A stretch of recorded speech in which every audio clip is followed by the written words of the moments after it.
Well, I was so pleased and so honored, frankly, when you, Trisha, reached out to me around potentially doing some dialogue and conversations around leadership consulting. You and I go way back.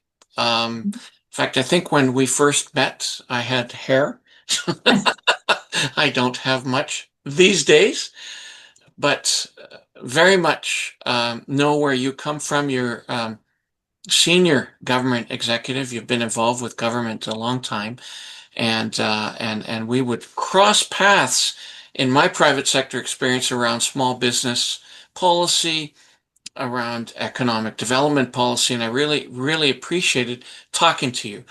Why did I do that? You were always so honest and authentic, and I could always really feel very natural around you. And here, you've now left government of your own accord and bring all of those strengths to some leadership consulting, I understand. And so, why don't we talk a little bit about that? What are you doing in this area? What sort of value and services do you provide to the public? Great. Thanks, John. It's so great to see you. And I think my hair was much darker and longer at the time too. Maybe a few less wrinkles as well. But anyways, You look the same. So good for you. thank you.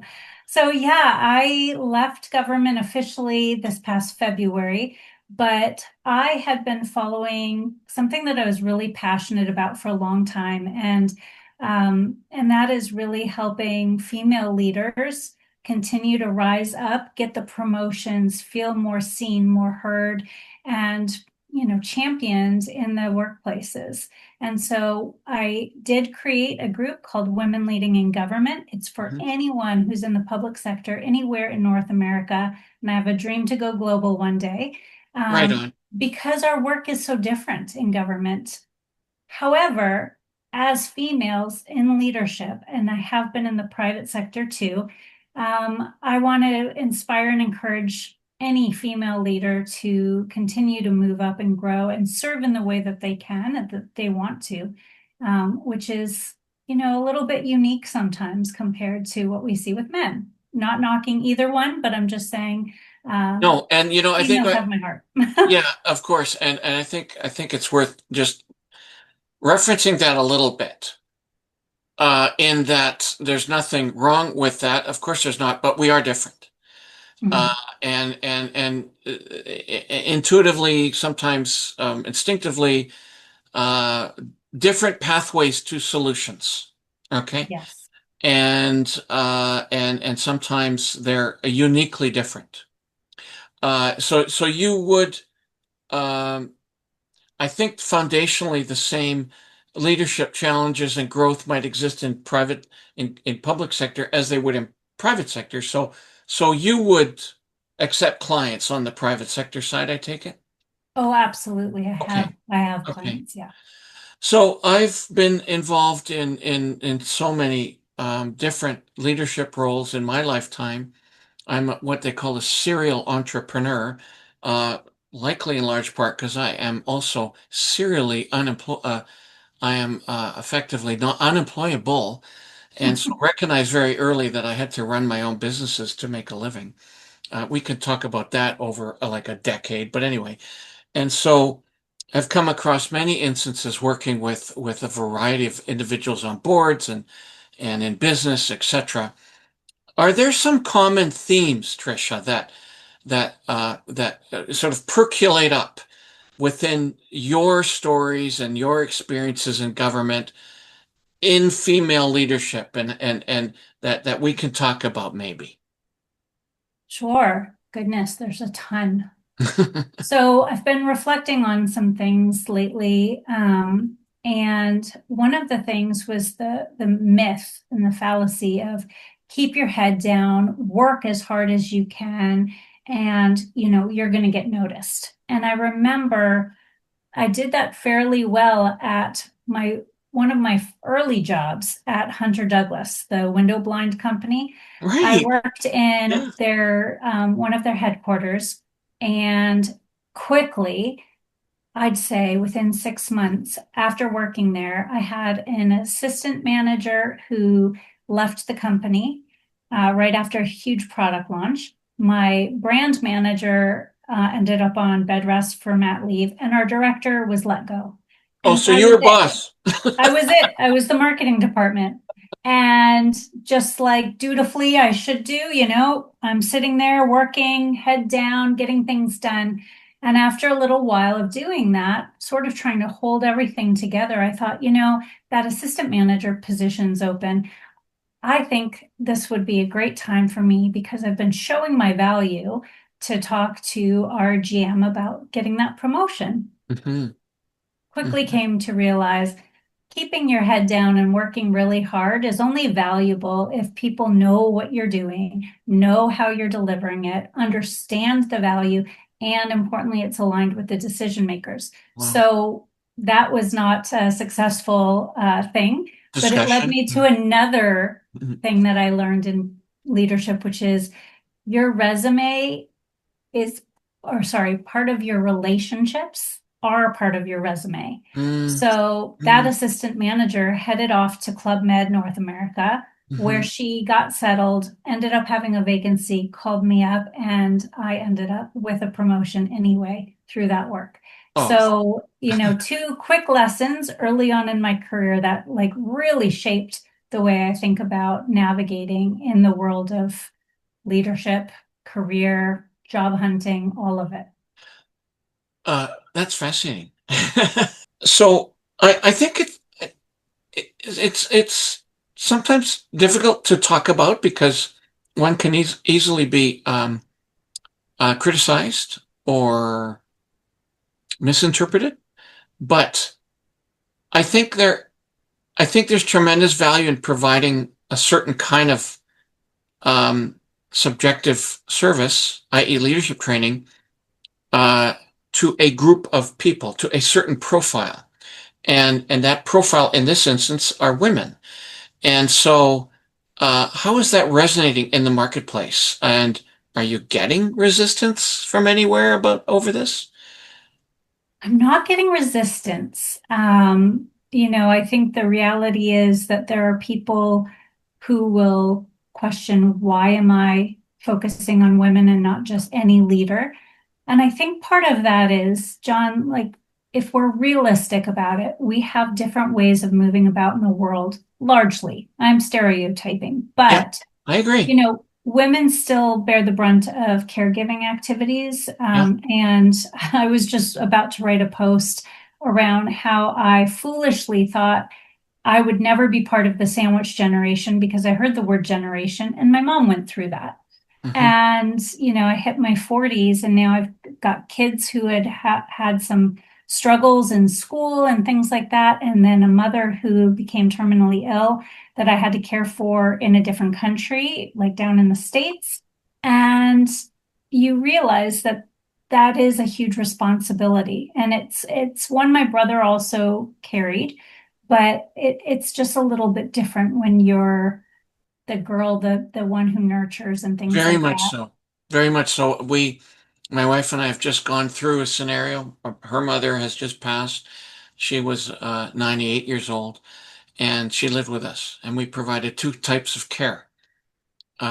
One was gentler, one was more consistent, one was deeper. That was from her side.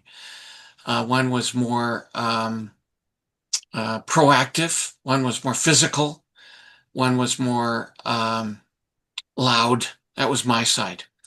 And that's just sort of how it came out. And together was a real comprehensive caring package, different Mhm. kinds of caring. Yes. And it's just biological and therefore necessary to talk about when that kind of very different set of personality characteristics is your boss, or is funding you, or is directing your career. And so Mhm. I think I think this is amazing. I think if people really get quickly to the fact that there's tremendous value here, not only in your career, but as a person, Yes. you say, I have four kids. They're no longer kids anymore. Maybe some of them are older than you, but 4 grandkids, and there's leadership stuff going on, just raising children within this society we have today, which is just pummeling our children with messaging online. I mean, just pummeling them. And so, how is the leadership there to not go insane, both male and female? So, I think the services you're providing. So, why don't we talk about that a little bit? Because, of course, I provide digital training and marketing services to clients. Mhm. Tell me how the advent of social media and digital media has impacted female leaders or um, female employees or that are trying to progress themselves in a business and government environment. That's a great question, actually, John. There are many ways that it's impacted. So, the first thing, the easiest thing that comes to mind is we are very fortunate that we have so much more knowledge at our fingertips. So, with social media and things like LinkedIn articles, and different reputable sources online that we can go to, that's been a huge game changer for leaders across the board. For women in particular, I find that social media now offers places to be able to create community. Mm. I've got people that I talk to from South Africa, for example, and Oh, New wow. Zealand. Yeah. And so we're able to share our own experiences together and realize they're not very all that different, depending Mhm. on what context, what continent, what country you're in, Yes. um, and solution together in a different way. So that's the very first thing. And the second thing I think, which is, maybe near and dear to your heart with marketing, is we also have the ability to put out and shape our own personal brand. So who are we? Importantly, what do we stand for? What are our values? Like we talked earlier off camera about, that persona we feel like we sometimes need to put on in the business place. Hmm. And really, I think this point in time, we're craving authenticity. We're craving people to be imperfect, show us that you're imperfect, and tell us what you stand for. And I think we can all think really clearly and thoughtfully and mindfully before we go on to social media around what do we want to share out there and how can we as leaders stand for our values in a bigger, deeper way. And I think social media does have the opportunity to do that as well. So I think there's some benefits to social media. And as a mom, I think there's some, not so good things about social media, but I think Well, we do have the ability to create community with it. yeah, that is for sure and wonderful. That's so neat that you have this global reach. I got involved with social media back when it started, because I'm an old guy. And one of the reasons I decided to get involved was because I thought I better understand this if in fact it's used for evil and used for negative purposes. And in fact, that's what's happened. It is a tool for disinformation, a tool for hate, and a tool for hurting women and hurting men. But it can really destroy somebody. And this trend in the U.S. under Trump leadership to to go back to when men were dominant and men dominated the family structure and men dominated business. And let's go back to that. That's all bullshit, complete, utter bullshit, which is being propagated through social media and messaging. So not only are you dealing with the natural consequences of men and women working together, you're now dealing with a whole bunch of messaging telling you how men and women should. So this must be a very, very confusing place. And part of your consulting must be, can we just straighten out here and set some objectives and foundations? Do you find that? I do find that. I find that it can be really disheartening. And you can get really wrapped up in the anger. or you can try and figure out how you can be a catalyst for change around that. I think That's that so the neat to hear. reality is we're in the workplace for great reasons, and we've earned our places in every single workplace we're in. We have extraordinarily high rates of finishing post-secondary or going into the trades now. And what we're contributing, we're seeing there are hard facts and data around how important it is to have women and women leaders in organizations. And so what I try to do is I try to rise above some of it because it can get you down so far Mm. and really think about, well, okay, this is where we're at right now. And maybe in the US in particular, but there are still murmurs around in Canada and in other Oh countries around yeah. women in the workplace Yeah. versus, I had a boss that had every other week a breakfast meeting that said boys breakfast. Mm. This was Yeah. just a few years ago. And, Hmm. just the insinuation behind that, Oh yeah. it's very Yeah, yeah. off-putting. Men's club, But men's networking club, or men's night. Yeah. Hmm. yeah, and it just, smacked of like the old boys club piece because I'm all Totally. for men having their place to talk about business and work and all of that, just like women do and all of us together. But the type of misogyny that is an undercurrent sometimes can really throw people off, and I'm no exception to that. I mean, to be honest with you, it put me in full burnout unexpectedly because I was doing all of the juggling at the same Yes. time. So Yes. I've experienced it firsthand. I've actually been through the hardest part of it, I think. Mm. And now my goal is to help other women see it, identify it early, get their resilience up, and be able to move through it successfully without it tearing them down. Well, it's now fall of 2025. I'm involved and been involved in hundreds of organizations and continue to be. And male misogyny exists. It's very out there. Um, and there seems to be some kind of license for that to be okay now, which is crazy. And so your consulting services are just, I think, really provide a value and a help to uh, to people, not just for their jobs, but just for themselves. Just, tell me, what do you have? One of the characteristics of doing what we're doing is that people have a short attention span. So let's not press our luck with our bazillion viewers, Trisha. Sure. What do you have upcoming? So, what is the name of your company? I will put the link within our little boxes here. And are there some offerings coming up that you'd like to highlight for folks, how they get a hold of you? Absolutely. Thanks, John. So my name of my company is just myself. So it's Trisha Sterloff, Coaching and Consulting. Yeah, And cool. right now I have a free masterclass. It's 1 hour in length.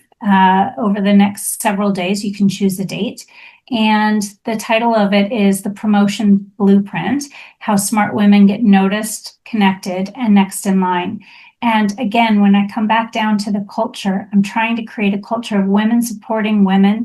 And let's get rid of some of those myths so that we get right to the heart of the matter of getting ourselves in better situations, better places in our workplace, or if it means getting a promotion through a total career change, I'm here for it all. So that's happening over the next few days.